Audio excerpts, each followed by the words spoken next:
একটা একটা বিষয় খেয়াল করেন না, যে যখন সূর্য ডুবে যায় তখন পাখিগুলো কি করে? বাসায় ফিরে যায় না? মানে দিন শেষ, সূর্য ডুবে গেছে, এখন বাসায় ফিরতে হবে, তাই না? এভাবে আল্লাহ পাক রমাদান দিয়েছেন আমাদেরকে, কেন জানেন? যাতে এই যে সারা বছর আমরা এদিক ওদিকে ছোটাছুটি করে দূরে সরে গেছি না, এখন কাছে আসো, ঘরে আসো, আল্লাহর কাছে আসো। রমজান মাসে কোথায় আসো? আল্লাহর কাছে আসো। এখন আল্লাহর কাছে আসতে হলে আপনার প্রিপারেশন লাগবে না? আমি আপনাদেরকে আজকে 15টা পয়েন্ট বলবো ইনশাআল্লাহ। বেশি বড় বড় করে না, জাস্ট সংক্ষিপ্ত করে 15টা পয়েন্ট। এখন আসেন ভাই, ওই 15টা পয়েন্ট আমি আপনাদেরকে বলি, এই 15টা মাথায় ঢুকান। এটা ভুলে যাবেন না, আজকে সব ভুলে গেল, ঠিক আছে? রমজানের প্রস্তুতি নাম্বার 1, আমার সেটা বলেন। রমজানের প্রস্তুতি নাম্বার 1 হচ্ছে যত দুনিয়াবি কাজ আছে সেই কাজগুলোকে কমিয়ে ফেলবো। দুনিয়াবি কাজগুলো কি করবো? মানে দুনিয়াবি যত কাজ, যত ব্যস্ততা যা আছে এগুলোকে কমায় নিয়ে আসবো, যাতে রমজান মাসে আমাকে বেশি বাইরে দুনিয়াবি প্রয়োজনে বাইরে বেরোতে না হয়, মানে বেশি ব্যস্ততা আমাকে দুনিয়ার জন্য না করতে হয়। মনে করেন যে আপনি চাইলে এখন যদি সামর্থ্য থাকে রমাদান এবং ঈদের বাজার করে রাখতে পারেন, কারণ লাইলাতুল কদর নষ্ট করে ঈদের বাজার, রমজানের অনেক রুহানিয়াত নষ্ট করে দেয় দুনিয়াবি বাজার ঘাট, তাই না? সবার সামর্থ্য হয় না, কিন্তু বড় বড় যে বিষয়গুলো আছে, বড় বড় খাবার, মৌলিক খাবার, এগুলো আপনি 2 মাসের জন্য বাসায় রাখতে পারেন যদি সামর্থ্য থাকে। সামর্থ্য নাই তাহলে সেটা আলাদা বিষয়। মোট কথা এটা শুধু একটা বিষয় বোঝাচ্ছে না, দুনিয়াবি যত ব্যস্ততা এগুলোকে কমায় রমাদানের জন্য প্রিপারেশন নিতে হবে।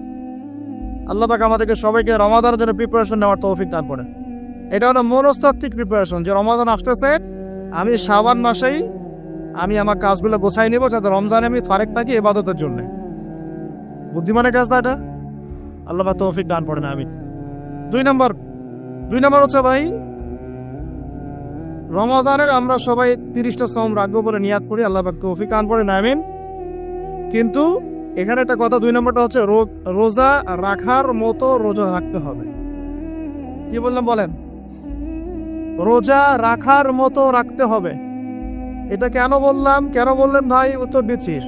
উপোস থাকা, না খেয়ে থাকা আর সওম রাখা এক জিনিস নয়।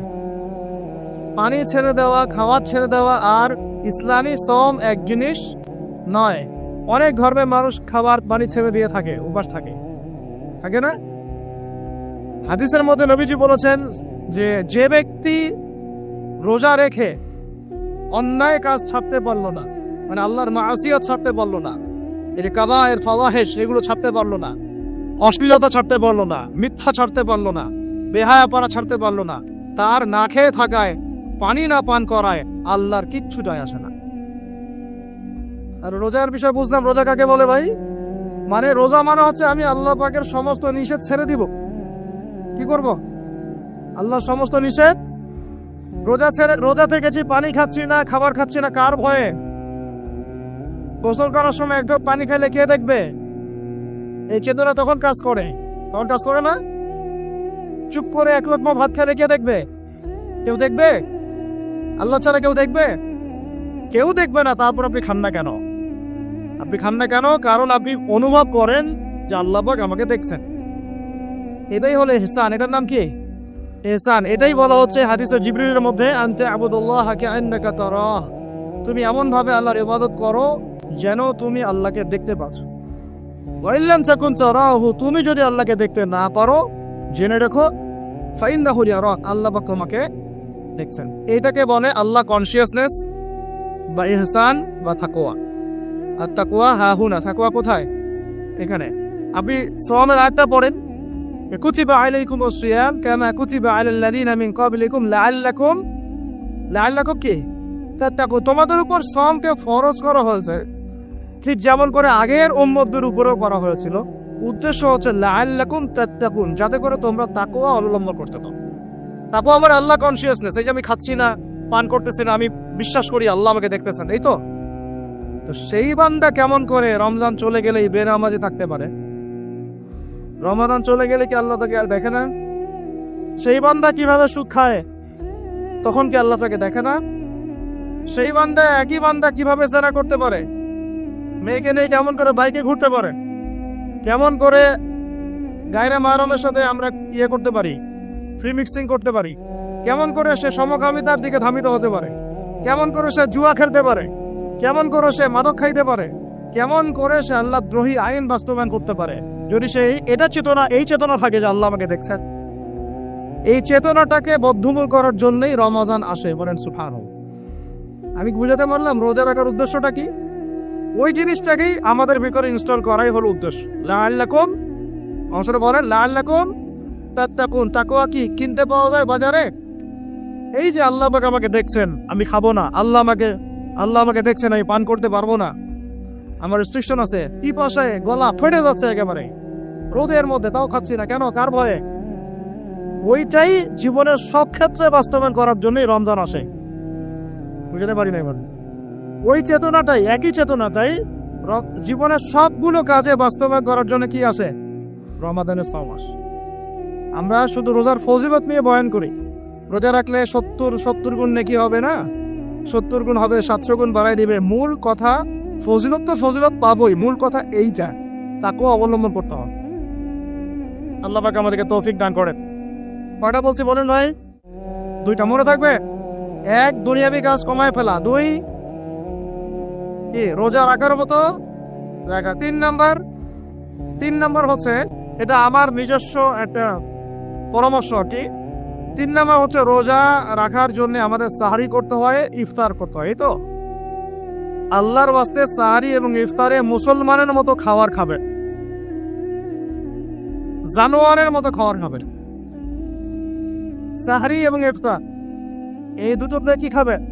মুসলমানের, মুমিনের মতো খাবার খাবে, জানোয়ারের মতো খাবার খাবেন না। আল্লাহ পাক বোঝার তৌফিক দান করে। মানে আমরা কিন্তু তাহারিতে কি করি জানেন?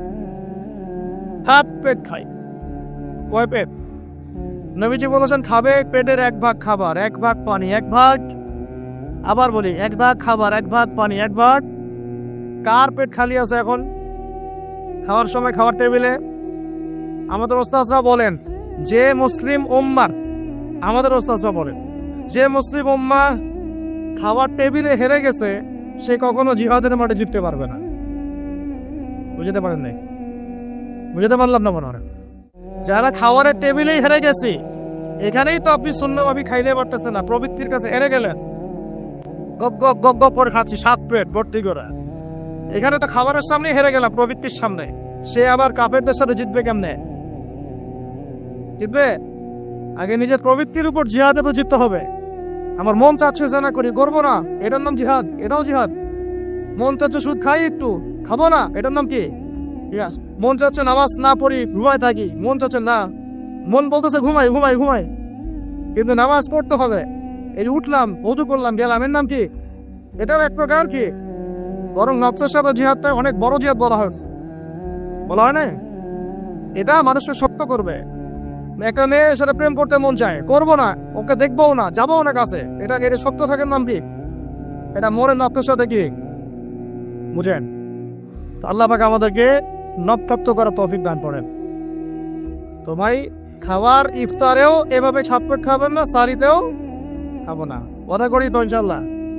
শোনেন, পরিমিত খাবেন, পুষ্টিকর খাবার খাবেন, পরিমিত খাবেন কিন্তু পুষ্টিকর খাবার খাবেন, তাহলে যথেষ্ট হবে ইনশাআল্লাহ। আর এখনকার যে খাওয়ার, এতে বেশি থাকি ভেজাল, যত বেশি খাবো তত দ্রুত অসুস্থ হব। তো এই যে আমরা দিন দিন যে দুর্বল হয়ে যাচ্ছি, বুঝতে পারতেছেন না আপনারা? এটা দিন দিন যে আমরা আগের জেনারেশনের মতো শক্ত না। আমাদের দাদারা, তার দাদারা যেরকম স্ট্রং ছিলেন, আমাদের ইয়াংরাও কিন্তু অত স্ট্রং না। আর ইয়াং ছেলেকে আপনি এখন 50 বছরের একজন মুরব্বীর সাথে পাঞ্জা লাগায় দেন, পারবে না, ওই চাঁদাই শিখবে।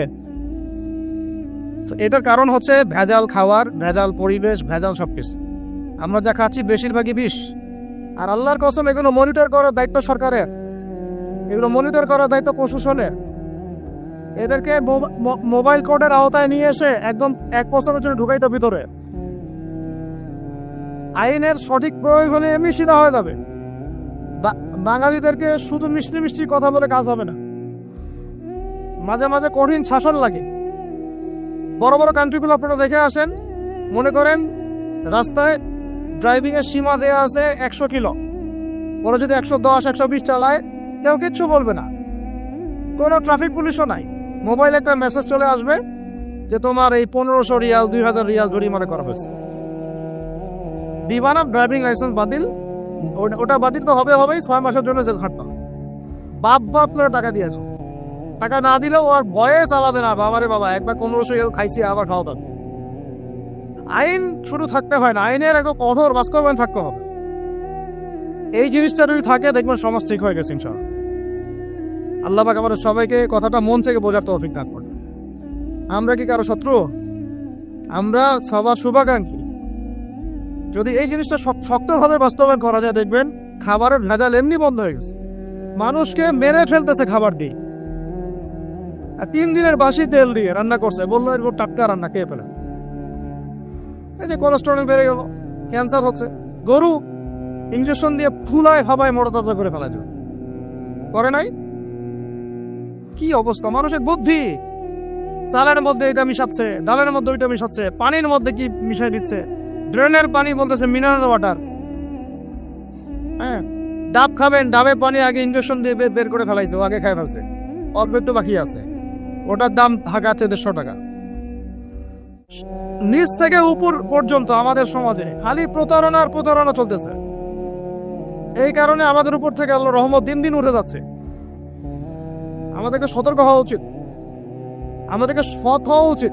সৎ হইতে পয়সা লাগে না, সৎ হইতে পয়সা লাগে? সবাই যার যার জায়গা থেকে ভালো হয়ে যায়, কিচ্ছু করা লাগবে না ইনশাআল্লাহ। আপনি মাদক খায়েন না, কেউ জোর করে মাদক খাওয়াবে? আপনি নিজে সুদ খায়েন না, কেউ জোর করে সুদ খাওয়াবে?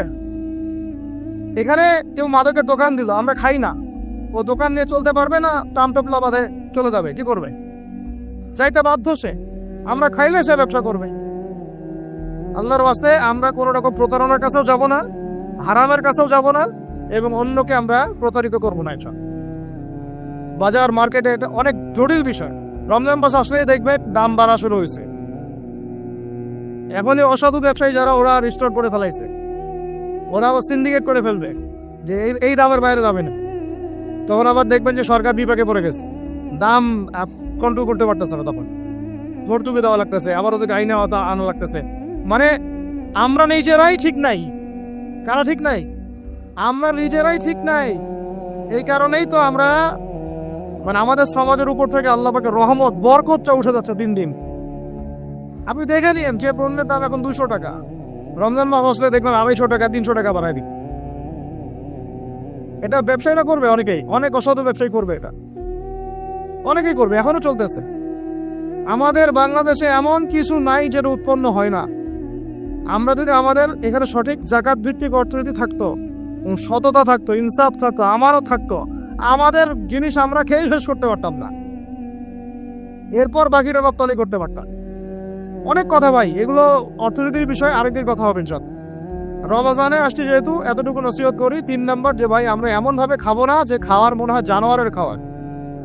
ঠিক আছে ভাই, পুষ্টিকর খাবার খাবো, কিন্তু পরিমাণে কম। কম বলতে কি একবারে কম না, আপনার প্রয়োজন অনুযায়ী 3 ভাগ করে, 1 ভাগ খাবার, 1 ভাগ পানি, 1 ভাগ ফাঁকা, সুন্নাহ অনুযায়ী। আল্লাহ পাক তৌফিক দান করেন, আমিন। 4 নাম্বার হচ্ছে রমাদান মাস মানেই কোরআন। রমাদান মাস মানে কি? এই রমাজানে আমরা সবাই বেশি থেকে বেশি কোরআন তেলাওয়াত করবো ইনশাআল্লাহ। কারা কারা পারি হাত তুলি? আলহামদুলিল্লাহ, হাত নামা। সবাই পারেন কোরআন তেলাওয়াত? মাশাআল্লাহ, মাশাআল্লাহ। এইটাই তো চাই, বাংলাদেশের ঘরে ঘরে প্রত্যেক ব্যক্তি যেন কোরআন তেলাওয়াত করা জানে, এটাই তো আমরা চাই। এমন যদি হয় যে 100% মানুষ কোরআন তেলাওয়াত করতে পারে, 16 কোটি মুসলিম, দিন কায়েম হয়ে যাবে ইনশাআল্লাহ। ইনশাআল্লাহ, ইনশাআল্লাহ। ভিতরে কাজগুলো করেন, আল্লাহ পাক তৌফিক দান করেন। তো ভাই, কোরআন আমরা রমজানে বেশি থেকে বেশি পড়বো ইনশাআল্লাহ, ঠিক আছে? যারা পারি না, একটা লিমিট ফিক্স করি, কমপক্ষে দিনে 1 পারা, দিনে কমপক্ষে 1 পারা, তাহলে 30 দিনে 1 খতম হবে। ওকে, আরো বেশি পারি 2 পারা, তাহলে 2 খতম হবে। আরো বেশি পারি 3 পারা। এমন আমাদের ইমামদের যুগে, আমাদের 4 ইমামদের যুগে, সলফে সালিহিনদের যুগে প্রতিদিনই 1টা করে খতম দিতেন তারা। সুবহানাল্লাহ, তাদের সময় আল্লাহ বরকত দিয়েছিলেন। সুবহানাল্লাহ, সারা রাত জেগে তেলাওয়াত পড়তেছেন, নামাজ পড়তেছেন, দিনের বেলা তেলাওয়াত পড়তেছেন। রমজান মাস হচ্ছে কোরআন নাজিলের মাস। এই মাসে যে হতভাগা কোরআন পড়তে পারলো না তার জন্য আফসোস করা ছাড়া কিছু করার নাই।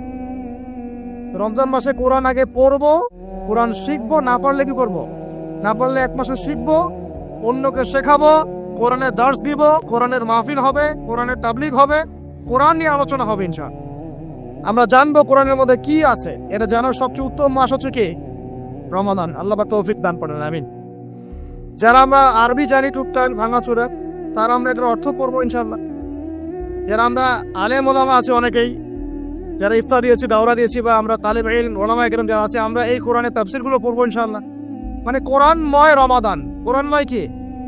এবং চেষ্টা করবেন, আমার খুব ইচ্ছা হয় যদি আল্লাহ পাক আমাকে ক্ষমতা দিতেন, তৌফিক দিতেন, আমার ইচ্ছা হয় যে রমজান মাসে বাংলাদেশের যত মসজিদ আছে সমস্ত মসজিদে কোরআন শিক্ষা ফ্রি হয়ে যাবে। ভালো উদ্যোগ না? বাংলাদেশে কত মসজিদ আছে? হাজার না লাখ? লাখ না কোটি? হয়তো কোটি কোটি মসজিদ থাকতে পারে। প্রত্যেকটা মসজিদে যদি বিনামূল্যে কোরআন শিক্ষা কার্যক্রম করা যেত রমজান মাসে, 1 মাসে আপনি দেখতেন প্রায় মিনিমাম 5 কোটি মানুষকে কোরআন শেখানো দেন। তাও হাতে কলমে, তাও কি হাতে কলমে। বই দেওয়া হতো ফ্রি, আর ওই যারা টিচার ক্লাস নেবে ওদেরকে বেতন দিব, ভাতা দিব সরকার থেকে। দেওয়া যায় না? দেওয়া যায় না? আচ্ছা, যদি গভর্নমেন্ট নাও দেয়, আপনারা জাকাত থেকে দিতে পারেন, সদকা থেকে দিতে পারেন, পারেন না? নিজেদের পকেট থেকে দিতে পারেন, নিজের ব্যবসা থেকে দিতে পারেন, এলাকা ভিত্তিক দিতে পারেন। কত উৎস আছে না? যদি এভাবে প্রত্যেকটা মসজিদ থেকে কোরআন শিক্ষা কার্যক্রম চালু করা হয় রমজান মাসে, আমরা দোয়া করি আল্লাহ পাক যেন এই কথাটা পৌঁছে দেন উপরের লেভেলে, তারা উদ্যোগ নেয়। জানি না উদ্যোগ নেবে কিনা, আমাদের দায়িত্ব পৌঁছে দিলাম। তো অ্যাটলিস্ট যদি সবগুলো মসজিদ নাও হয়, প্রত্যেকটা এলাকায় যদি একটা করে মসজিদও হয়, তবুও দেখবেন কয়েক কোটি মানুষকে কোরআন শেখানো যাবে ইনশাআল্লাহ। কোরআন ছাড়া এই জাতিকে আপনি ফিরাতে পারবেন না। কোরআন ছাড়া এই যুবকদেরকে মাদক থেকে ফেরানো যাবে না। কোরআন ছাড়া এই যুবকদেরকে জেনা থেকে ফেরানো যাবে না। এই টিকটক প্রজন্ম হয়ে এরা নষ্ট হয়ে গেছে, শেষ হয়ে গেছে। বাংলাদেশে আশঙ্কাজনক হারে এখন সমকামিতা বাড়তেছে। আশঙ্কাজনক হারে এখন জেনা, ব্যভিচার, পরকীয়া এগুলো বেড়ে গেছে। মাদক দ্রব্য কি 6 লাখ, এই যে গুন্ডামি, মাস্তানি, ছিনতাই কারা করতেছে? যারা ইয়াং ছেলে ফেলে এরা করতেছে। এদেরকে ফিরাইতে হলে কোরআন ছাড়া কোনো গতি নাই। আইএমএ জাহেলিয়াতের সেই মানুষগুলো কোরআনের আলোয় শ্রেষ্ঠ মানুষে পরিণত হয়েছে। কথা বুঝতে পারেন নাই? আইএমএ জাহেলিয়াতের সেই মানুষগুলা যারা একসময় নিজের মেয়েকে দাফন করেছিল জীবন্ত। ইন্না লিল্লাহি ওয়া ইন্না ইলাইহি রাজিউন। চিন্তা করা যায়? আপনি আপনার মেয়েকে দাফন করতে পারবেন জীবন্ত? পারবেন? বলেন। এরকম মানুষ যারা এই কাজ করেছিল, তারা কোরআনের সংস্পর্শে এসে সোনার মানুষে পরিণত হচ্ছে। এই কিতাব আল্লাহ পাক নাজিল করেছেন ওই ঘরের উপরে উঠিয়ে রাখার জন্য না, মাঝে মাঝে বের করবো, ধুলা মুছবো, চুমু খাবো, রেখে দিব এই জন্য না। বাবা মারা গেছে, পড়লাম, সব বক্সাই দিলাম, এই জন্য না। শুধু এই কিতাব আল্লাহ পাক নাজিল করেছেন যারা আমরা হৃদয়ে ধারণ করি। কোথায় ধারণ করি? তো হৃদয়ে ধারণ করবো তো তখনই যখন আমি বেশি তেলাওয়াত করবো, বেশি বেশি পড়বো, সবাইকে পড়াবো, শেখাবো। আল্লাহ পাক আমাদের সবাইকে কোরআনের বিপ্লব ঘটানো তৌফিক দান করেন, আমিন। তো প্রিয় ভাইরা, 4 নম্বর কাজ, কোরআন শিখবো, পড়বো, শেখাবো, দার্স দিব। কোরআনের একদম বিপ্লব। রমজান মাসে ইনশাআল্লাহ কোরআনময় রমাদান হবে। রমজান মাসে অন্য কোনো বইও পড়ার দরকার নেই। প্রয়োজনে কোরআন পড়েন, হাদিস করেন, আর কোরআন পড়েন। কোরআন এবং হাদিস, অন্য কোনো বই, বিষয়ভিত্তিক বই পড়ার দরকার নাই। অ্যাটলিস্ট 1 মাস আপনি না পড়েন। এরপরে আসি 5 নাম্বার। একটু বড় হয়ে যাচ্ছে যদিও, আমি সংক্ষিপ্ত করে বোঝাচ্ছি, শোনেন। 5 নাম্বার হচ্ছে রমাদান মাসে একটু ধৈর্য ধরেন। রমাদান মাসে আমরা ফরজ ইবাদতগুলোকে সর্বোচ্চ গুরুত্ব দিব। যেমন সবার আগে কি? সালাত। এই একটাই সালাত। সালাত নাই, ইসলাম নাই। সালাত নাই, সে ব্যক্তি মুসলিম না। সোজা কথা শুনেন, সালাত অস্বীকার করে সে ব্যক্তি মুসলিম না। নবীজি বলছেন, মান তারাকা সালাতান মুতাআম্মিদান ফাকাদ কাফারা। কেউ যদি ইচ্ছা করে সালাতকে অস্বীকার করে, ছেড়ে দেয়, সে ব্যক্তি কি হয়? কাফারা, কুফরি করে। সালাত না পড়ার কারণে ইমামগণ বলেছেন তাকে মুসলমানদের কবরস্থানে দাফনও করবে না। কোন কোন ইমাম বলেছেন তাকে জানাজাও দিবা না। কোন কোন ইমাম বলেছেন তাকে জেলখানায় বন্দি করে রাখবা। কোন কোন ইমাম বলেছেন তাকে মৃত্যুদণ্ডের শাস্তি দিবা। আমি এমনি বলতেছি না, ইমামদের কলগুলো পড়ে দেখেন। নামাজ না পড়াটা যেমন তেমন পাপ না তো, ইচ্ছা হইলে পড়লাম, ইচ্ছা হইলে পড়লাম না, এমন না। যারা নামাজি তারাও যদি নামাজে সচেতন না হয় তাদের জন্যও শাস্তি আছে। নাউযুবিল্লাহ। ফাওয়াইলুল লিল মুসাল্লিন আল্লাযীনা হুম আন সালাতিহিম সাহুন আল্লাযীনা হুম ইউরাউনা ওয়া ইয়ামনাউনাল মাউন। এখানে বলা হচ্ছে মুসল্লিদের জন্য দুর্ভোগ, যে মুসল্লিরা নামাজ সম্পর্কে গাফেল, উদাসীন। আবার যারা মানুষকে দেখানোর জন্য নামাজ পড়ে এবং এই যে ছোটখাটো সাহায্য করতে অস্বীকৃতি জানায়, সূরা মাউন পড়েন। মানে মুসল্লিদের জন্য গাফেলতির যদি শাস্তি হয়, তাহলে যারা পড়ে না ওদের কি হবে বলেন? মা সালাকাকুম ফি সাকার, মা সালাকাকুম ফি সাকার। জাহান্নামে যখন ঢুকানো হবে, এই ফেরেশতারা জিজ্ঞাসা করবে, কিসে তোমাদেরকে জাহান্নামে নিয়ে আসলো, কি পাপ করছিলা?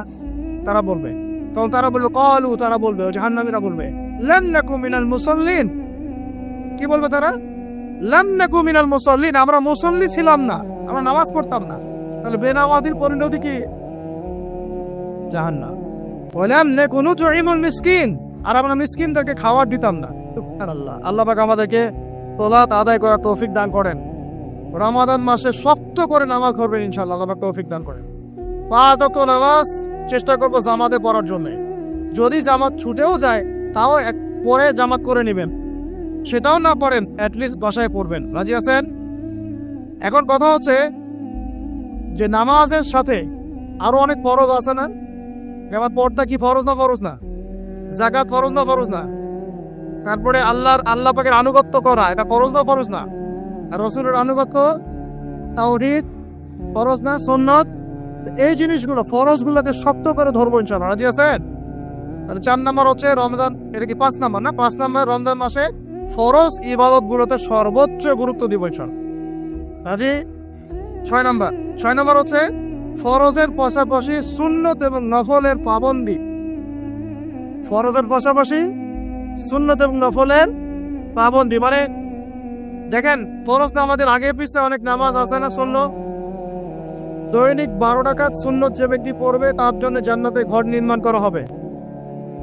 কোন 12 রাকাত?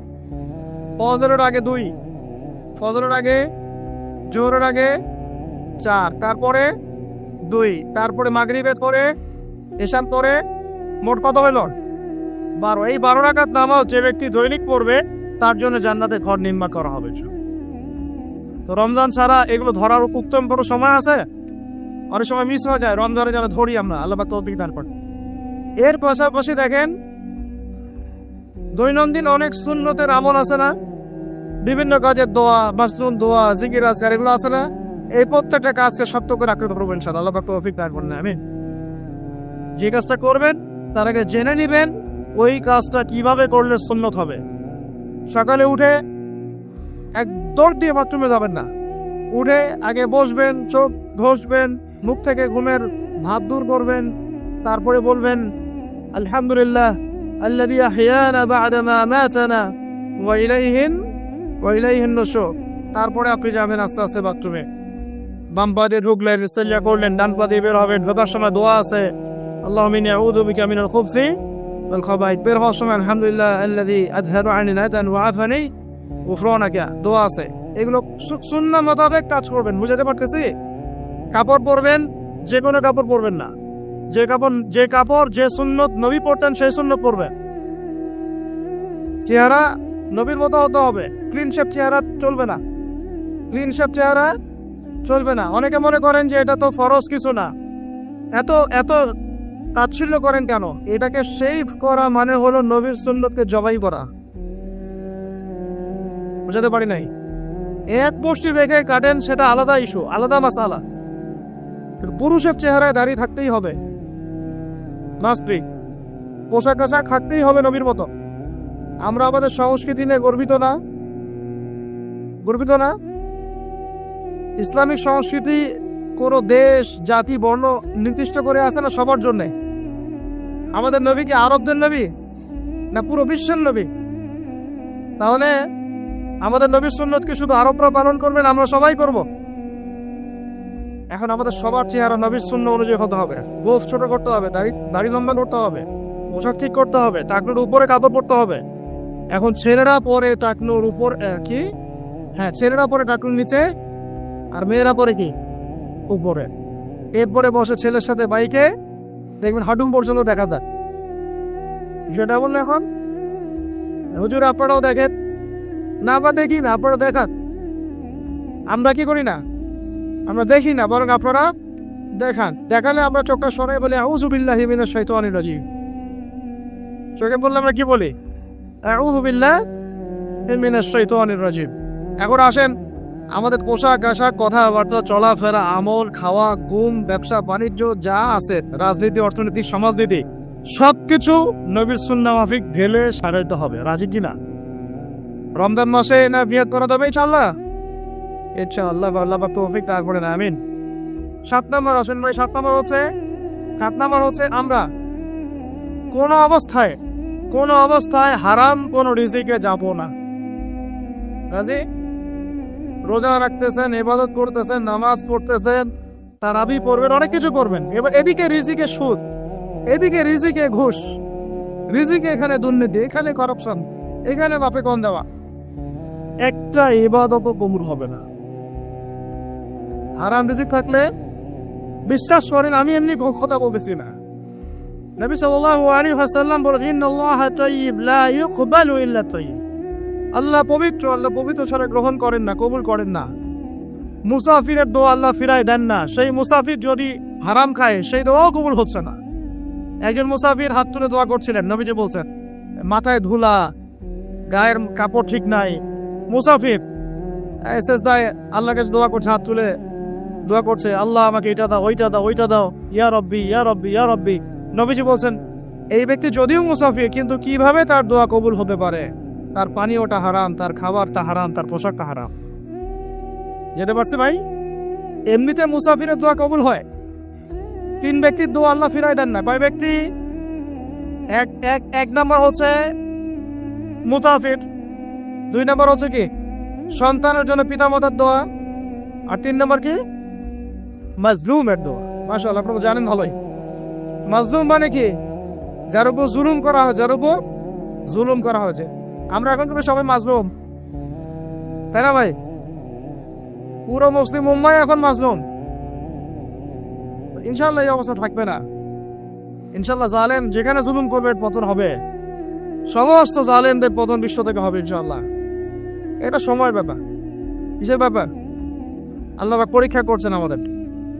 তো কথা প্রসঙ্গে চলে আসলো, 3 ব্যক্তির দোয়া আল্লাহ পাক ফেরত দেন না, মাজলুম, সন্তানের জন্য পিতামাতার দোয়া এবং মুসাফিরের দোয়া। কিন্তু যদি রিজিক হারাম হয় তাহলে হবে না। তাহলে আমাদের নসিহত নাম্বার কতটা? 7। আমরা কোনো অবস্থায় হারাম রিজিকে সম্পৃক্ত হব না। রোজা রেখে তো মোটেই না, এবং এটা চর্চা করবো যাতে করে আমরা হারাম থেকে বেঁচে থাকতে পারি। ঠিক আছে ভাই? 8 নাম্বার হচ্ছে আমরা রমজান মাসে সবার জাকাত গুলো দিয়ে দিব ইনশাআল্লাহ। জাকাত যাদের ফরজ হয়েছে আল্লাহর রাস্তায় জাকাত দিয়ে দেবে। জাকাত দিবেন না, এটাও জাহান্নামে যাওয়ার অন্যতম কারণ। ওই সম্পদগুলোকে এভাবে গলানো হবে, গলিয়ে মুখে, গালে, পার্শ্বদেশে, চামড়ায় লাগিয়ে দেওয়া হবে। নাউজুবিল্লাহ। সেটা তওবায় আছে। এটা কোন সূরায়? তওবায়। জাকাত দিতে হবে। কেউ যদি জাকাতকে অস্বীকার করে সে কাফের হয়ে যাবে। কেউ যদি জাকাতকে অস্বীকার করে কি হয়ে যাবে? কাফের হয়ে যাবে। কেউ যদি মনে করে নামাজ ফরজ, নামাজ মানি, জাকাত মানি না, কি হয়ে যাবে? কাফের হয়ে যাবে। এখন আমার কথা হচ্ছে, ইসলামী অর্থনীতির মূল ভিত্তি হচ্ছে জাকাত। জাকাত যদি ঠিকঠাক মতো দিতেন, বাংলাদেশে একটা দরিদ্র মানুষও খুঁজে পাওয়া যাইত না। এটা গাল গল্প না, এটাই বাস্তবতা। কিন্তু আমরা সেটা বাস্তবায়ন করতে পারছি না। আমার কথা শুনেন ভাই, বাংলাদেশে এমন অনেক মানুষ আছে, হাজার হাজার, যাদের জাকাত যদি আপনি কালেক্ট করতে পারেন, সমাজে একটা দরিদ্র মানুষ খুঁজে পাওয়া যাবে না। এমন একজন মানুষের জাকাত দিয়ে আপনি একটা গ্রামের মানুষকে খাওয়াইতে পারবেন। মিলসের মালিক জাকাত দেয় না, গার্মেন্টসের মালিক অনেক জাকাত দেয় না, ফ্যাক্টরি মালিক জাকাত দেয় না, অনেকে কানাডায় বাড়ি ঘর করতেছেন, এখানে জাকাত দেন না। আছে না এরকম? জাকাত না দিলে ইসলামের খুঁটি থেকে নাম কাটা পড়ে গেল। ইসলামের ভিত্তি কয়টা? 5টা না? তাওহীদের পরে কি সালাত না? সালাতের পরে কি যাকাত, তারপরে না রমাদান এবং হজ, তাই না বিষয়টা? আল্লাহ পাক আমাদেরকে ইসলামের এই 5টা পিলারের অন্যতম পিলার জাকাতের উপর আমল করার তৌফিক দান করেন। কয়টা বললাম ভাই? 8টা। 9 নম্বর হচ্ছে জাকাত যাদের ফরজ হয় না। আচ্ছা, জাকাত সম্পর্কে 2টা কথা। জাকাত কিন্তু সোনারও জাকাত আসে, রূপারও জাকাত আসে, এই গবাদি পশুরও জাকাত আসে, আবার কৃষি জমিরও ভিতর জাকাত আসে। কৃষি জমির ফসলের কি হয়? জাকাত আছে, ওটাকে ওসর বলা হয়। আমরা অনেকে এটা জানিও না। ওলামায়ে কেরামদের সাথে পরামর্শ করবেন আপনার সম্পূর্ণ জাকাত আসছে কিনা, এটা নিসাব পরিমাণ হলে বের করে ফেলতে হবে। আল্লাহ পাক আমাদেরকে জাকাতগুলো বের করা তৌফিক দান করেন। আচ্ছা, আর জাকাত দিবেন এমন জায়গায় যেখানে দিলে দিনের খেদমত হচ্ছে।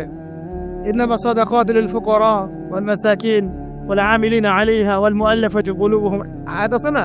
ওয়া ফির রিকাব, এটা সূরা তাওবায় আছে না? সূরা তাওবার 60 নম্বর আয়াত। কত নম্বর? 60। সূরা তাওবার কত নম্বর? এই সূরার 60 নম্বর আয়াতে জাকাতের 8টা খাত বর্ণিত আছে। এই যে কোনো খাতে আপনি দিতে পারেন, তবে আমার পরামর্শ দিনের রাস্তায় ফি সাবিলিল্লাহ এগুলোতে জাকাত দিলে ভালো হবে, আত্মীয়দেরকে দিলে ভালো হবে, মিসকিনদেরকে দিলে ভালো হবে। আল্লাহ পাক তৌফিক দান করেন। 9 নম্বর, জাকাত ছাড়াও আমরা বেশি বেশি দান সদকা করবো। রমজানে বেশি বেশি সদকা করবেন, বেশি বেশি সদকা।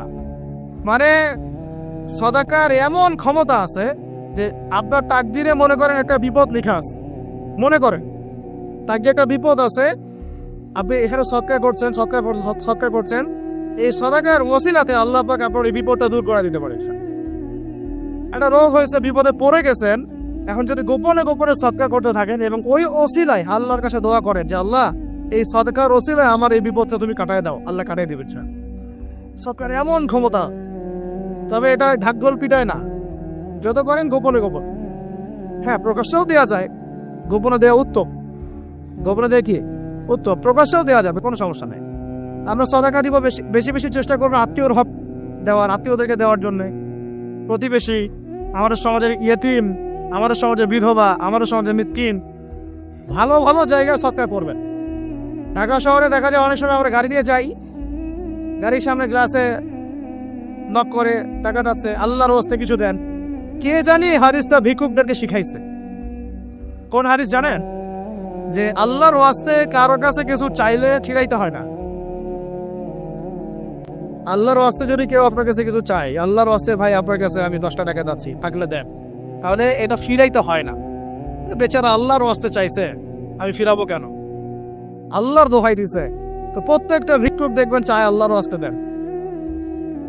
সেটা নিয়ে গাঁজা খাক আর কি করে করবো, আল্লাহর ওয়াস্তে চাচ্ছে। অনেক সময় দেখা যায় অনেক ভিক্ষুকের ফ্ল্যাট আছে ঢাকায়, কি আছে, আমরা ভাড়া থাকি, যারা দেখি তারা ভাড়া থাকি, হয় ভিক্ষুকের ফ্ল্যাট আছে। সুবহানাল্লাহ। তো প্রতারণা যুক্ত, বোঝার বুদ্ধি নাই কোথায় দিলে ভালো হবে। এই জন্য বাছাই করে করে সদকা করবেন, দিনই খাতগুলোতে বেশি সদকা করবেন। আল্লাহ পাক তৌফিক দান করেন। আর সবচেয়ে ভালো হয়, আমার পরামর্শ, সবচেয়ে ভালো হচ্ছে আত্মীয়দেরকে দিবেন। এখানে আপনি 2টা নেকি পাবেন। কয়টা? এক, আত্মীয়র হক রক্ষা করলেন, হক আদায় করে তার নেকি, সৎকারও করলেন, এটার নেকি আছে। আবার আত্মীয়র সম্পর্ক বজায় রাখলেন, সুসম্পর্ক বজায় রাখলেন, এটা আরেকটা নেকি। আত্মীয়তার সম্পর্ক রক্ষা করা বিশাল ইবাদত। মানে এটা ছিল তো রাহিম, এটা আল্লাহ পাকের আরশের সাথে ঝুলে থাকে। যে আত্মীয়তার সম্পর্ক রক্ষা করে, আল্লাহ পাক তাকে রক্ষা করবে। আত্মীয়তার সম্পর্ক যদি নষ্ট করে দেয়, আল্লাহ পাক এই কেটে ফেলবেন। এটা আত্মীয়তার সম্পর্ক নষ্ট করতে হয় না। আত্মীয়তার সম্পর্ক নষ্টকারী জান্নাতে যায় না। লা ইয়াদখুলুল জান্নাতা কাতিউর রিহমি, মানে আত্মীয়তার সম্পর্ক, রক্তের সম্পর্ক যারা মানে কেটে ফেলে, তারা জান্নাতে যাবে না। তো প্রিয় ভাইরা, আমরা আত্মীয়তার সম্পর্ক রক্ষা করবো ইনশাআল্লাহ। এখন আত্মীয়দের মধ্যে সবাই একরকম হয় না, এক এক মানুষ এক এক বুঝে। কেউ হয়তো আলট্রা মডার্ন, কেউ এক্সট্রা অর্ডিনারি মডার্ন, ঠিক আছে, কেউ দিনের ধার কাছেও নাই, কেউ নাস্তিক, এরকম আছে তো নাকি? তা আপনি সৌজন্যমূলক সম্পর্ক বজায় রাখবেন। সালাম কালাম বিনিময়ে আসলে মেহমানদারি করা, সৌজন্যমূলক সম্পর্ক কি করবেন? বজায় রাখবেন। আল্লাহ পাক আমাদেরকে বোঝার তৌফিক দান করুন। 10 নম্বর হচ্ছে ভাই, রোজা রেখে বেশি বেশি ইস্তেগফার করবেন। কি করবেন বলেন? রোজা রেখে বেশি বেশি ইস্তেগফারের সবচেয়ে ছোট্ট বাক্যটা হচ্ছে আস্তাগফিরুল্লাহ ওয়া আতুবু ইলাইহি। কি বললাম বলেন? আস্তাগফিরুল্লাহ ওয়া আতুবু ইলাইহি। এইটুকু পারা যাবে না? দিনে কমপক্ষে 100 বার। কতবার? দিনে কমপক্ষে 70 বার বা 100 বার। দিনে কমপক্ষে 70 বার বা 100 বার। আরো বেশি পড়লে আরো ভালো। ওই যে হিসনুল মুসলিম একটা বই আছে না, বা কিতাবুল জিকির, কিতাবুদ দোয়া, আল আসকার, এমন অনেক বই পাওয়া যায়। এই বইগুলো কিনবেন, ওখানে দেখবেন অনেক জিকির আজগার দেয়া আছে, দৈনন্দিন জিকির আজগার দেয়া আছে, তাসবিহ তালিল দেয়া আছে, সকাল সন্ধ্যার মাসনুন দোয়াগুলো দেয়া আছে। এগুলো মুখস্থ করেন। কিছু হলেই হুজুর দোয়া করে দেন, হুজুর ফু দিয়ে দেন, হুজুর পানি পরা দেন। আগে হুজুরের উপর ডিপেন্ডেন্সি কেন? নিচে আল্লাহর কাছে চাওয়া শিখেন। সেজদায় গিয়ে আল্লাহকে বলেন, আল্লাহ আমার অসুস্থ, আমি অসুস্থ, আমাকে শেফা দাও। সেজদায় গিয়ে বলেন, আল্লাহুম্মা আতিনা ফিদ দুনিয়া হাসানা ওয়া ফিল আখিরাতি হাসানা ওয়া কিনা আযাবান নার। হাত উঠান, আল্লাহকে বলেন, আল্লাহুম্মা আইননি আলা যিকরিকা ওয়া শুকরিকা ওয়া হুসনি ইবাদাতিক। আল্লাহকে বলেন, ইয়া শাফি, ইয়া আল্লাহ, ইয়া রহমান, ইশফিনি, আমাকে শেফা দান করেন। আগে আল্লাহর সাথে কথা বলা শিখেন, তাই না ভাই? তারপরে দোয়া নিবেন, পানি করাও নিতে পারেন, ডাবুক দিতে পারে, সেটা আছে বৈধতা অবশ্যই, এটাও ঠিক আছে। কিন্তু আগে আপনি আল্লাহকে চিনতে শিখেন। বেশি বেশি রোজা রেখে ইস্তেগফার করবেন, আল্লাহ পাক তৌফিক দান করেন, আমিন। একটা বইয়ের নাম হচ্ছে হিসনুল মুসলিম, আল আসকার, কিতাবুদ দোয়া, এরকম অনেকগুলো বই আছে মাদামে। এগুলো কিনে বাসায় মুখস্থ করার চেষ্টা করেন, আল্লাহ পাক তৌফিক দান করেন, বলি আমিন। কয়টা বললাম? 10টা। 11 নাম্বার শোনেন, 11 নাম্বার হচ্ছে, দেখেন, কোরআন খুলবেন, দেখবেন প্রথমে রোজার প্রসঙ্গ যেখানে আসছে, কুতিবা আলাইকুমুস সিয়াম, সেখানে আগে আসছে সিয়ামের কথা, তারপরে আসছে শাহরুর রমাদান আল্লাযী উনজিলা ফীহিল কুরআন, কোরআনের কথা, তারপরে আবার আসছে ওয়াইদা সাআলাকা ইবাদি আন্নী ফাইন্নী করিব, দোয়া করার কথা। সুবহানাল্লাহ। কিসের কথা? প্রথমে আসছে রোজা রাখার কথা, তারপরে কোরআনের কথা, তারপরে আল্লাহর কাছে কি করার কথা? দোয়া করার কথা। যখন আমার বান্দারা তোমাকে জিজ্ঞাসা করে, আমার সম্পর্কে জিজ্ঞাসা করে, ওয়াইদা সাআলাকা ইবাদি আন্নী, বলো ফাইন্নী করিব, আমি কাছেই আছি, উজিবু দাওয়াতাদ দাঈ ইযা দাআন, দোয়াকারী যখন দোয়া করে আমি তো দোয়া শ্রবণ করি। সুবহানাল্লাহ।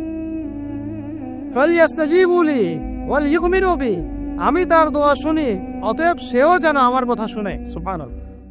এবং আমার প্রতি ঈমান নিয়ে আসে। তাহলে রোজা রেখে বেশি বেশি কি করব বুঝে ফেলতেন? কি বলেন? দোয়া করবেন। কোরআনের পরে কিসের কথা আসছে?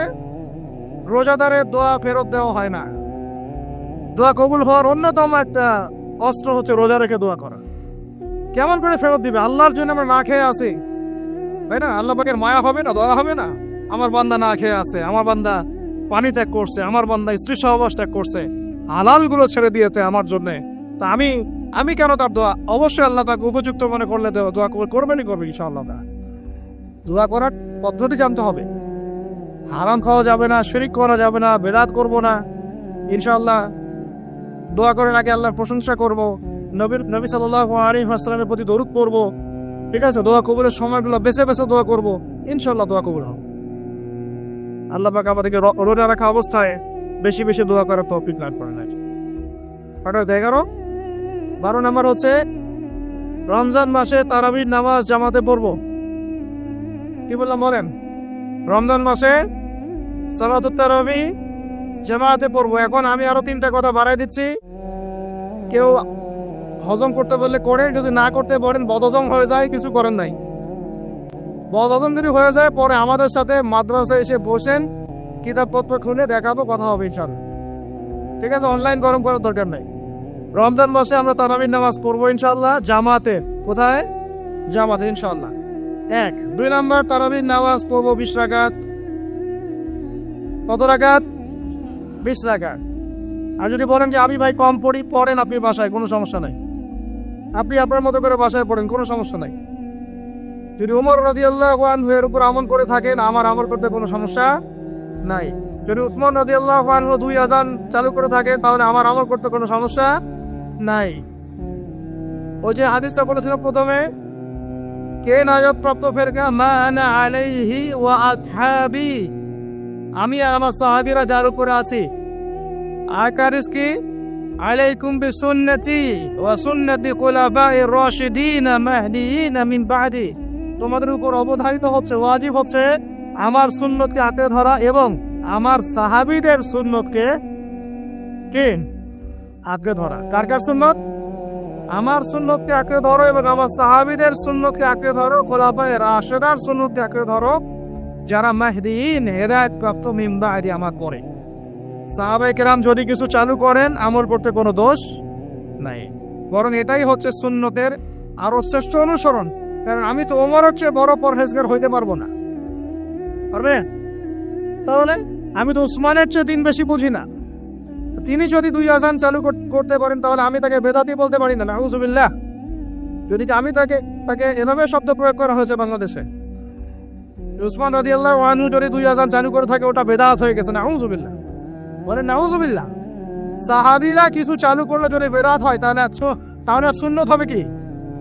তাহলে সুন্নত কোনটা হবে? তাহলে এই ব্যক্তি এরকম কথা যদি কেউ বলে থাকে তাহলে তার উচিত হবে এখনই রুজু করে ফিরে আসা, অহংকার না করা, হটকারিতা না করা, এখনই ইস্তেগফার করে তওবা করে ফিরে আসা। আল্লাহ মাফ করে দিবেন ইনশাআল্লাহ। আর এর উপর হটকারিতা থাকে না, ওসমান রাদিয়াল্লাহু আনহু যদি 2 আযান চালু করে থাকে তিনি ভুল করেছেন, তিনি বেদাত করেছেন, নাউযুবিল্লাহ। বিশ্বাস করেন সাহাবীদেরকে এভাবে কটাক্ষ করলে, আন্ডারএস্টিমেট করলে, এভাবে কথাবার্তা বলে, শানের খেলাফ কথা বললে ঈমানও চলে যেতে পারে। আমরা নবীকে মানবো সাহাবীদের মানদণ্ডে, সাহাবীদের বুঝের উপর আমাদের বুঝ না। আমি বুঝাতে পারতেছি না। নবীকে মানবো, অবশ্যই মানবো। কার মাধ্যমে? কাদের মধ্য দিয়ে? সাহাবাদের তরিকার মধ্য দিয়ে। সাহাবাদের তরিকা আমি কি ধাবাস করে পাবো? তাবেই লাগবে, তাবেই লাগবে। এই সিলসিলা মেনটেন করে আমাকে মানতে হবে। কোরআন এবং হাদিস তো সবার ভাষায় আছে। আপনাকে যদি আমি এখন বলি যে ক্রিপ্টোকারেন্সি হালাল না হারাম, আপনি কি বের করে দিতে পারবেন এখন আমাকে? পারলে আপনার আরো 15-20 বছর পড়াশোনা করতে হবে। তারপরে যারা এগুলো নিয়ে গবেষণা করে তাদের কাছে আসতে হবে, জিজ্ঞাসা করতে হবে, বলতে হবে, তারা ফতোয়া দিলে মানতে হবে। ফাসআলু আহলা যিকরি ইন কুনতুম লা তা'লামুন, তোমরা আহলে জিকিরদেরকে জিজ্ঞাসা করো, আহলুল ইলমদেরকে জিজ্ঞাসা করো যে বিষয় তোমরা জানো না। তাহলে আমাদের সমাজে এরকম অনেক ফিতনা চলতেছে, অনলাইনে এই ফিতনাগুলো অনেক বেশি। আর ইয়াং ছেলেপেলেরা এখন দিন শেখে অনলাইন থেকে, এরা দিন মাদ্রাসায় এসে শিখতেছে না। স্পেশালি যারা জেনারেল লাইন থেকে আসবেন তাদের সমস্যা আরও বেশি এবং তারা অনেকে বিভ্রান্ত হয়ে যাচ্ছেন। তাই আমি রিকোয়েস্ট করবো, কথা অন্যদিকে নিয়েন না, আমি আপনার দুশ্মন না, আমি আপনার বন্ধু, শুভাকাঙ্ক্ষী। আপনাদেরকে ওলামায়ে কেরামদের সোহবতে আয়েশা দিন শিখতে হবে। অ্যাপস থেকে দিন শিখবেন না। অ্যাপস থেকে একবার হাদিসের রেফারেন্স পাইছি, বাস কাম সারা। জি না, ওই হাদিস তাহকিক করার ব্যাপার আছে, উসুলের ব্যাপার আছে, আসমা ও রিজালের ব্যাপার আছে, তাহলিলের ব্যাপার আছে, অনেক বিষয় আছে। একটা মাসালা ইসলামবাদ করতে গেলে অনেকগুলো বিষয় একসাথে লাগে। আর অনলাইনে শায়েখ হওয়ার জন্য কিছু লাগে না, খালি পড়ার করতে পারলেই হয়। অনলাইনে যে কোরআন তেলাওয়াতও করতে পারে না সেও শায়েখ হয়ে বসে আছে। শুধু শায়েখ না তো, মহাপণ্ডিত, সে পুরো ওলামায়ে দেওবন্দের সাথে একাই বাহাস করতে পারবে। সেটাও বলছে সে, আরে ওলামায়ে দেওবন্দ আর কি, সবগুলোকে ডাকো, সব ওলামায়ে দেওবন্দ এক পাশে বসবে, সে আরেক পাশে বসবে, ও বলে একাই যথেষ্ট। এটা মানসিক রোগী। এগুলো কি মানসিক রোগী? মানসিক বিকারগ্রস্ততার থেকে দিন শেখার চাইতে আপনার দিন মাদ্রাসায় গিয়ে শেখা অনেক ভালো। মানসিক বিকারগ্রস্ততার থেকে দিন শেখা বাদ দিয়ে মাদ্রাসায় গিয়ে ওলামায়ে কেরামের সাথে পরামর্শ করে দিন শেখেন। আল্লাহ পাক তৌফিক দান করেন। ইয়াংদেরকে আমি বারবার এটা নসিহত করতেছি, অনেকে পা পিছলে চলে যান অনেকে। ভাই ওলামায়ে কেরামের সোহবতে থাকেন, ইনশাল্লাহ আপনি সেফ অ্যান্ড সাউন্ড থাকবেন। তাদের মধ্যে যদি ইখতিলাফ যদি হয় কোনো মাসালায় এবং একাধিক মাসালাও যদি প্রমাণিত হয়, দুইজন ভাই দুইটার উপর আমল করেন, কোনো সমস্যা নেই। বনু কুরাইজায় গিয়ে একদল আসল করেছেন রাদিয়াল্লাহু আনহুম আজমাইন, সাহাবীদের মধ্যে আরেকদল আসল পড়ে গিয়েছেন। নবীজিকে বলেছেন দুজনের মধ্যে অমুক ঠিক আর অমুক বেঠিক। দুজনকে বলেছেন তোমরা দুইজনের দিকের উপর আসো, সমস্যা। এরকম বুঝগত পার্থক্য থাকতে পারে, ইখতিলাফি মাসালা থাকতে পারে। ওইগুলোকে নিয়ে এভাবে সমাজকে বিচ্ছিন্ন করবেন না, বিভক্ত করবেন না। তো এখানে প্রমাণিত একটা চিরায়ত একটা আমল সলফে সালিহিন যুগ থেকে চলে আসছে। আমরা তারাবি জামাতে পড়ব ইনশাআল্লাহ, 2 সর্বোচ্চ সংখ্যায় পড়ব ইনশাআল্লাহ। আমরা 20 টাকা পড়ব ইনশাআল্লাহ। আপনি যদি 8 রাকাত বা 12 রাকাত 14 রাকাত 15 রাকাত পড়তে চান পড়েন, কোনো সমস্যা নেই। আপনার সাথে আমি যুদ্ধ করতে যাবো না, এটা তো ফরজ না। ফরজ কি? যুদ্ধ করার দরকার নেই, পড়তেছে পড়ুক, সমস্যা নাই। আমরা 20 রাকাত পড়বো ইনশাল্লাহ, সমস্যা আছে কোনো? কেউ যদি 20 রাকাতকে বেদাত বলে তখন সমস্যা হবে। যদি কেউ 20 রাকাতকে কি বলে, বেদাত বলে, তখন সমস্যা হবে। তখন বলবো যে মাদ্রাসা আসেন, বসেন। মাদ্রাসা আসতে চায় না, অনলাইনে ভাস চায়, মাদ্রাসা আসতে চায় না। মাদ্রাসা আসলে বইপত্র তো পড়তে বলবো যে যে আরবি কিতাবটা পড়েন, পড়তে পারবে না। আমি তিনটা কথা বলেছি, জাস্ট কিচ্ছু করতে হবে না। বাসের 3টার যে কোনো একটা যদি করতে পারে আমরা হেরে গেছি। ওলামা একরাম বলবো আমরা সবাই হেরে গেছি। যে কোনো একটা মেশকাতের ক্লাসের কোনো হাদিসের কিতাব বা দাওরা ক্লাসের কোনো হাদিসের কিতাব, যে কোনো একটা, ধরেন যে ফয়জুল কালাম বা কি হাদিস আরবাঈন, অথবা ধরেন যে আল বুলুগুল মারাম মিন আদিল্লাতিল আহকাম, মিশকাতুল মাসাবিহ, এরকম কিছু কিতাব, রিয়াদুস সালিহিন, এরকম মূল যে মাসহাবগুলো আছে, নুসখাগুলো খুলে দেওয়ার কাজ, যে একটু পড়ে শোনা হাদিসে কি লেখা আছে। যদি পড়ে দিতে পারে, রিডিংটা পড়ে দিতে পারে, হেরে গেছে, আর লাগবে না কিছু, ব্যাস এতটুকু। আর যদি বলে যে না এটা পড়তেছি না, তো আরো সহজ করে দিন, তাহলে আল্লাহর কিতাব খুলে দেয়, আল্লাহর কিতাব খুলে যে কোনো একটা পৃষ্ঠা খুলে দিয়ে খালি বলবো যে এই পৃষ্ঠাটার একটু অর্থটা বলো শোনা। এই যে এই পৃষ্ঠাটার খুললাম, এটা কোন সূরা? সূরা কলম। ইন্না রাব্বাকা হুয়া আ'লামু বিমান দাল্লা আন সাবিলিহি ওয়া হুয়া আ'লামু বিল মুহতাদিন। এইভাবে ফালা তুতিউল মুকাযযিবিন ওয়াদু লাউ তুদহিনু ফায়ুদহিনুন, এখান থেকে শেষ পর্যন্ত ক্বালু ইয়া ওয়াইলানা ইন্না কুন্না তাবিন। জাস্ট এটা পড়ে অর্থটা বলেন কি লেখা আছে। যদি অর্থ বলতে পারে, হেরে গেছি, বাস, আর কিছু লাগবে না। এটাও যদি না পারে, তৃতীয় অপশন, লাস্ট, যে কোনো একটা পৃষ্ঠা খুলে বলবো যে ভাই, হে আমার দিনী ভাই, মুসলিম ভাই, শুধু এইটাকে রিডিংটা পড়ে শোনান, অর্থ করতে হবে না, সহি শুদ্ধ ভাবে। যদি পড়তে পারেন, হেরে গেছি, বাস। আর কিছু পড়তে পারবো, আর কিছু বলার আছে, ব্যাস, মাসআলা সাবিত করতে হবে না। তো আমরা ওলামায়ে কেরামের সহবতে যেহেতু আছি, ওলামায়ে কেরামদের সম্মিলিত ফতোয়া, তারাবির সালাত কত রাকাত, ব্যাস পড়বো ইনশাল্লাহ। 1 নম্বর জামাতে পড়বো, তারপরে ইনশাল্লাহ আমরা 20 রাকাত পড়ার চেষ্টা করবো। বাধ্যতামূলক না ভাই, আপনি চাইলে অল্প পরে চলেও যেতে পারে। আপনি টায়ার্ড হয়ে গেছেন, 10 রাকাত পড়ছেন, 12 রাকাত পড়ছেন, বাসায় গিয়ে বাকিটা পড়বেন বা পরে পড়বেন, বা পড়লেনও না, গোনা হবে না।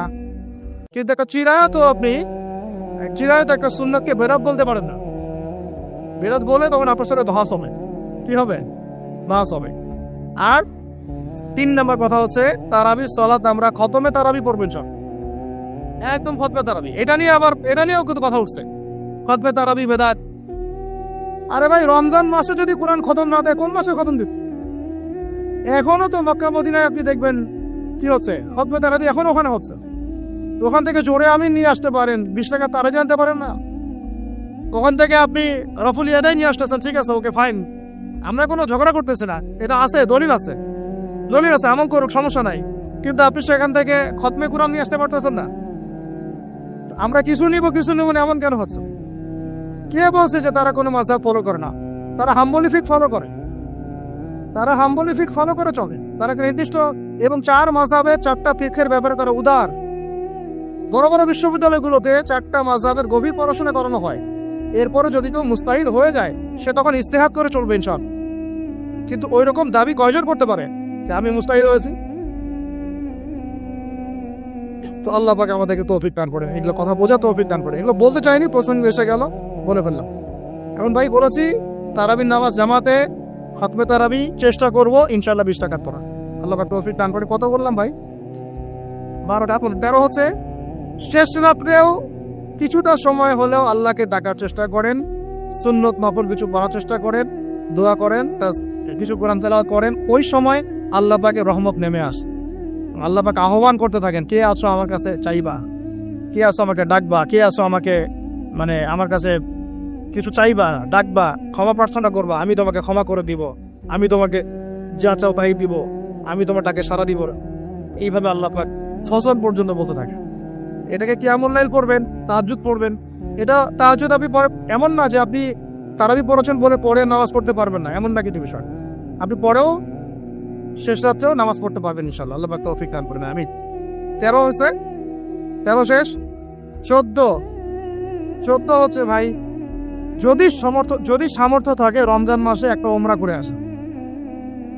যদি সামর্থ্য থাকে, সবার তো সামর্থ্য নাই, কিন্তু যদি সামর্থ্য থাকে রমজান মাসে একটা ওমরা করে আসতে পারে। আল্লাহ পাক যারা নিয়াত করেছে ওমরা করার, আল্লাহ পাক করার তৌফিক দান করে।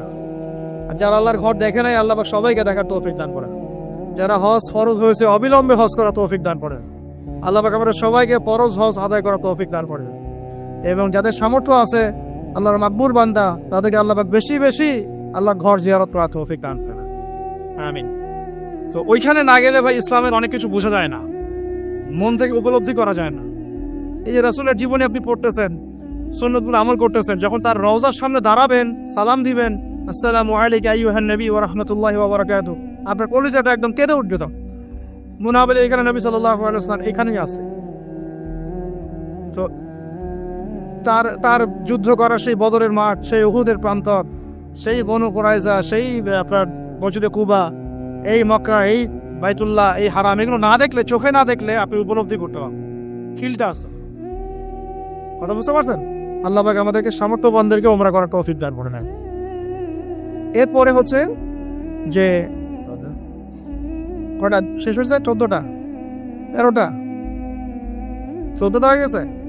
আচ্ছা, শেষটা হচ্ছে রমজানে আমরা আমাদের আশপাশের সমাজের যত দরিদ্র মানুষ আছে, অসহায় দরিদ্র ইয়েতিম, বিধবা, মিসকিন, এরকম মুসলিম যারা আছে, তাদের সবাইকে ইনশাআল্লাহ রমজানের পণ্য সামগ্রী, খাদ্য সামগ্রী বিতরণ করবেন সব। এই উদ্যোগটা আমরা সবাই নেই, তো আল্লাহ পাক নিয়ে তৌফিক দান করেন। প্রত্যেকটা এলাকা ভিত্তিক যুবকরা দাঁড়ায় যাও, হালাল যাদের অর্থ ওদের থেকে কালেকশন করো, করে প্যাকেট রেডি করো। এক পাশে রমজানের প্যাকেজ, চাল ডাল ছোলা বুট জায়গা হয়, রমজানের প্যাকেজটা করে সমাজের নিম্নবিত্ত, একদম নিম্নবিত্ত, নিম্ন মধ্যবিত্ত, নিম্নবিত্তরা চেয়ে খাইতে পারে, নিম্ন মধ্যবিত্তরা কিন্তু চেয়েও খাইতে পারে না, ওদের গায়ের হতে লাগে, তাই না? তাদের নাম লিস্ট করে করে সবার ঘরে ঘরে পৌঁছে দেওয়ার চেষ্টা করো, আল্লাহ পাক তৌফিক দান করে। আমরা শুধু একাই খাবো, একাই পড়বো, একাই ভালো থাকবো, এটা চিন্তা করলে হবে না। সমাজের আপামর এই দরিদ্র জনগোষ্ঠীর পাশে রমজান মাসে আমাদের সবাইকে দাঁড়ানো উচিত, আল্লাহ পাক দাঁড়ানো তৌফিক দান করেন, আমিন। আর এর সাথে একটা জিনিস জুড়ে দিলাম, রমজান মাসে আমরা বেশি বেশি মানুষকে ইফতার করাবো ইনশাআল্লাহ। কারণ যাকে ইফতার করাবেন এই রোজাদারের রোজার নেকি আপনার আমল নামায় যুক্ত হয়ে যাবে। অতএব বেশি বেশি ইফতার করাবো, এবং রমজান মাসে ইফতার বিতরণ প্রজেক্ট এবং প্যাকেজ আমরা রেডি করবো ইনশাআল্লাহ। এবং সমাজের সমস্ত দরিদ্র মানুষ, অসহায় মানুষ, ইয়েতিম, বিধবা, মিসকিন, তাদের ঘরে ঘরে আমরা গিয়ে পৌঁছে দেবো ইনশাআল্লাহ। আল্লাহ পাক আমাদেরকে এই কাজগুলো করার তৌফিক দান করে দেন, আমিন। তো রমজান মাস কেন্দ্রিক এই 15টা নসিহত সবাই মনে রাখি, মাথায় রাখি, দিলের মধ্যে রাখি। আল্লাহ পাক আমাদের সবাইকে সুস্থতার সাথে রমজান মাসে এই কাজগুলো করার তৌফিক দান করে নেন। আজকের মতো এখানে শেষ করছি। আকুলু কওলি হাযা আস্তাগফিরুল্লাহ লি ওয়া লাকুম ওয়া লিসাইরিল মুসলিমিন। বারাকাল্লাহু লানা ওয়া লাকুম বিল আয়াতিল হাকীম। ইন্নাহু তাআলা জাওয়াদুন কারীম।